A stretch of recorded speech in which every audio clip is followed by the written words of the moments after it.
so hello everyone. I'm going to show you how you can use your Google Classroom app. To check the attendance and of course for recitation. So first thing, of course, you have your laptop and then you have your smartphone. Okay, and of course you can use actually same account. Okay, kahit na naka-open dito sa aking smartphone, parehas yung account na ginagamit ko sa smartphone ko at saka dito sa my laptop. So here's how you can use your Google Classroom app installed in your smartphone to check the attendance and of course for recitation.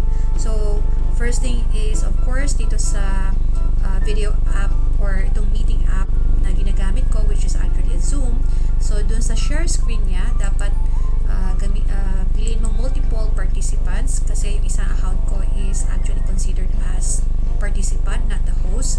So pag nagawa mo na yon, multiple sharing na, so pupunta ka ngayon sa iyong smartphone. So I have here my smartphone, and what I'm going to do is I'm going to click now the share, okay, and then of course screen, okay, and then start broadcasting. So I'm sharing my screen, yung screen ng aking phone. So automatic mag-appear ngayon dito sa may meeting or sa online class. Okay, so makikita ng mga bata ngayon yung nangyayari sa screen ng aking cellphone. So I'm going to open my Google Classroom app. Okay, so i-landscape natin para mas maganda. And as you can see here, and hanapin mo yung section na may klase ka. So let's say for example this one. Okay, so i-click mo yan. And then here you go to, i-move ko lang to, you go to people. And then dun sa people, may makikita ka dito sa may upper right corner. Yan. Click mo yan. Sa may smartphone mo dapat i-click. And then lalabas dyan, i-reset muna natin. I-reset ko siya. Lalabas dyan yung mga bilang ng mga estudyante mo. Here. Yan. 35. I have 35 students. And then here, pwede mo silang, kung wala mo na yung bata doon sa online class mo, pwede mong i-tap yung calls later, or pag talagang wala na yung bata, you can tap absent, or kung nandun yung bata, you click or you tap next, okay, in your smartphone. So here, let's say for example lang dito, I've asked permission from my students that if I can use their Google Classroom as an example for this tutorial. So example, wala pa siya, so I can tap call later. Okay, so ibig sabihin, pwede ko siyang balikan mamaya. So andito si Aldan Eunice.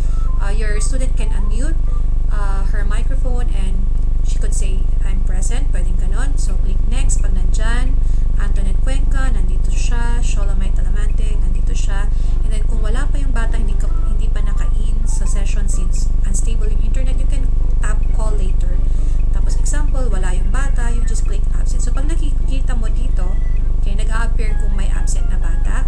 Okay, pag click mo yung next, ibig sabihin napili na yung batang yan. Pick. Okay, pag tinak mo naman yung call later, ibig sabihin mapupunta siya dito sa not pick. Okay, so yan. Next natin. Next. So that's how you can use your Google Classroom app to check the attendance of your students. At the same time, you can use it for your recitation if you want to, kung gusto mong tumawag randomly, no? So ito yung pwede mong gamitin. So maganda siya kasi nakikita ng mga bata. Okay, so that's the reason why before I start my online class, actually I always ask my students to join the online class 5 minutes before our time so that I can have enough time to check their attendance or to make sure na sila yung mga estudyante ko talagang nandito sa online session. Okay, para just to make sure, para masiguro mo, because you don't want to happen sa mga nangyari sa mga ibang online class na may mga nakakapasok ng mga unwanted students. Okay, so again, you can use your Google Apps. Yan. So yan, call later, next, kung nandito yung bata, yan, next. So hanggang sa yan yung ito, lumalabas na yung mga tinap mo kanina call later, baka nakain na sila. Yan. So pwede. So matapos end of session, so as you can see, okay, lahat natawag, and then may 22 na present or napili or present, sabihin mo na lang. And then of course may 13 na absent. Okay? course, if you want to use the student selector again, you just click or tap start again, and then yun, mag-start ulit. Okay, so that's how you can use your Google Classroom app, okay, for your online class to check the attendance of your students. At the same time, you can use it for your recitation, online recitation. Okay, so